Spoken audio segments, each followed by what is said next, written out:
Saya kalau baca Al-Quran yang ada tafsirnya atau enggak pakai tafsir, misalnya baca Quran beberapa ayat yang udah ngerti gitu ya.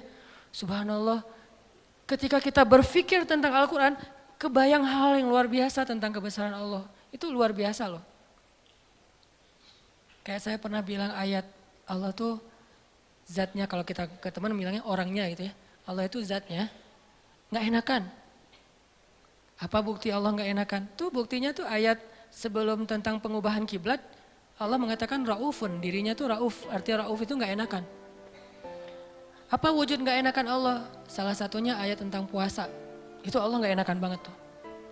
Mau nyuruh kita puasa aja, perintahnya satu, tapi bahasa-bahasa untuk seolah-olah memotivasi kita, itu satu lembar loh. Ya ayyuhalladzina amanu, kutiba alaikumusiyam. Makanya bacanya jangan, ya ayyuhalladzina amanu, beda itu, beda intonasi, beda pesan. Tapi kalau kita baca ya ayyuhalladzina amanu, kan kata Nabi, bacalah Al-Quran dengan suara sedih kan, bukan dengan suara teriak. Kadang kita ya ayyuhalladzina amanu, tergantung khotibnya kan ya. Padahal kadang ayat itu turunnya nggak gini, tapi santai turunnya. Ya ayyuhalladzina amanu, kutiba alaikumusiyam. Wahai orang yang beriman, diwajibkan bagi kalian berpuasa. Tapi coba perhatikan kalimat berikutnya, kayak Allah nggak enakan banget. Kama kutiba alal ladzina min qablikum, seperti telah diwajibkan kepada orang sebelum kalian. Seolah-olah Allah ngomong gini, puasa ya, tapi nggak usah khawatir, bukan kalian doang yang disuruh, yang lain juga disuruh gitu. Kayak kita bilang ke teman kita nih, lagi ada event, kita jadi panitia gitu. Terus kita sebagai ketua panitia bilang ke teman-teman kita tim, tolong angkatin meja ya, soalnya yang lain di depan lagi beres-beresin sendal atau apalah. Tolong angkatin layar ya, tolong gulung layar ya, soalnya yang lain lagi beresin meja di dalam. Artinya bukan kamu doang yang disuruh, yang lain juga kerja gitu kan. Saking ra'fah, gak enaknya Allah sama kita coba. Nah kita mah enak-enak aja sama Allah, nuduh Allah macam-macam, Allah gak adil, Allah maunya apa, Allah gak rela saya jadi orang benar. Allah aja ke kita yang Allah maha sempurna, gak enakan coba. Wahai orang yang beriman, berpuasalah atau diwajibkan bagi kalian berpuasa. Tapi bukan kalian doang, orang sebelum kalian juga diwajibin. Kama kutiba alal ladzina min qablikum. Ini untuk kalian bukan untuk saya. La'allakum tattaqun, supaya kalian bisa jaga diri. Kan takwa itu menjaga, wiqayah. Bisa jaga diri, maksud jaga diri apa Ustadz?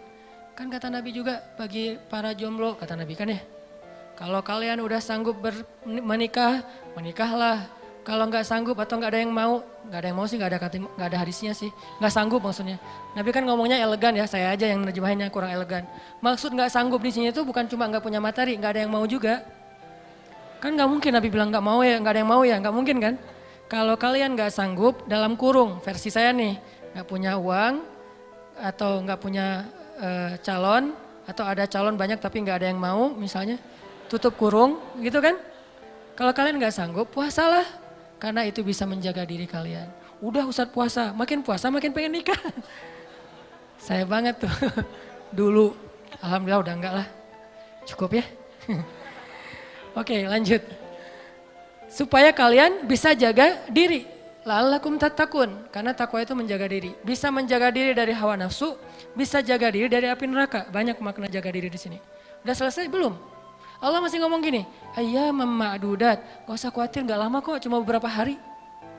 Kenapa Allah gak bilang aja 29 hari atau 30 hari? Kenapa bilang beberapa hari? Kenapa Allah gak bilang 1 bulan? Kan puasa 1 bulan kan? Kenapa gak bilang syahran wahidan? Kenapa ayyaman ma'dudat? Karena pengen ngasih angle bahwa ini ringan, cuma beberapa hari doang kok. Lagian puasa kan bukan bulanan, harian. Sanggup gitu puasa bulanan? Sahurnya tanggal 1, buka puasa tanggal 29 gitu. Gak sanggup, makanya Allah bilang ayyam, beberapa hari. Ini yang saya belajar di Al-Azhar. Jadi saya merasa bersyukur, bukan ngelebih-lebihin ya. Pasti kampus-kampus yang lain juga keren-keren. Cuma karena saya gak ngerasain, saya taunya Al-Azhar. Di Al-Azhar itu kita belajar detail banget. Kenapa saya bilang ada S2, S3 cuma 1 huruf Al-Quran jadi dapat tesis, disertasi. Karena yang dipelajari itu detail, ngapain gitu-gitu amat sih, udah tahan aja.